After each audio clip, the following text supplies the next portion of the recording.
le groupe Orfeo, on est dédié à la fabrication d'outils pour les visiteurs dans les musées ou les sites historiques. On a une particularité, c'est qu'on couvre toute la chaîne, c'est-à-dire qu'on fabrique, puisqu'on va assembler nos produits, et puis ensuite on va faire le logiciel qui va être sur le produit, puis on va un petit peu plus loin, on va faire le contenu qui va être sur le logiciel qui est sur le produit, puis on va encore un petit peu plus loin, on prend nos appareils, on le met directement dans les sites, par exemple on gère ce service-là pour le musée d'Orsay, où là on va mettre aussi notre personnel. Aujourd'hui on a plusieurs filiales, puisque la stratégie, ça a été créer différentes filiales dans le monde.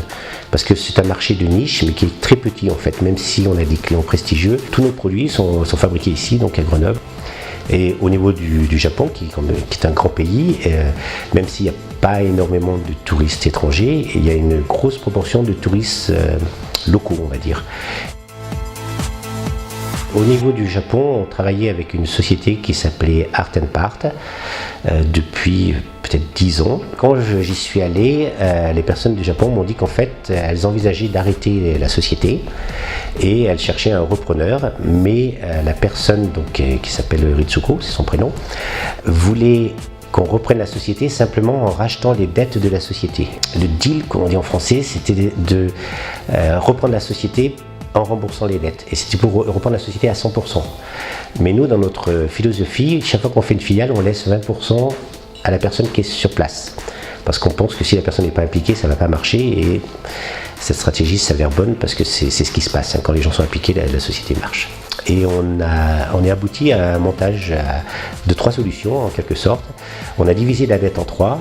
Un tiers aurait été payé directement par nous, donc c'est ce qu'on a fait. Un autre tiers a été fait par un prêt auprès de la BPI. Et le 3e tiers, c'était de régénérer un prêt sur une banque japonaise. Et en fait, c'est là où on a fait le montage avec le Crédit Agricole, puisque c'est le Crédit Agricole qui a fait la contre-garantie de ce prêt-là.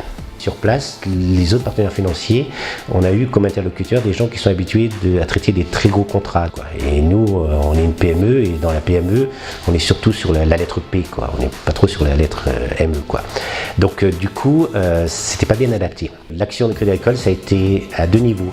Déjà la mise en place du prêt, ça c'était plus en France, mais surtout de convaincre et d'expliquer ce montage qui est un peu compliqué à notre partenaire japonais.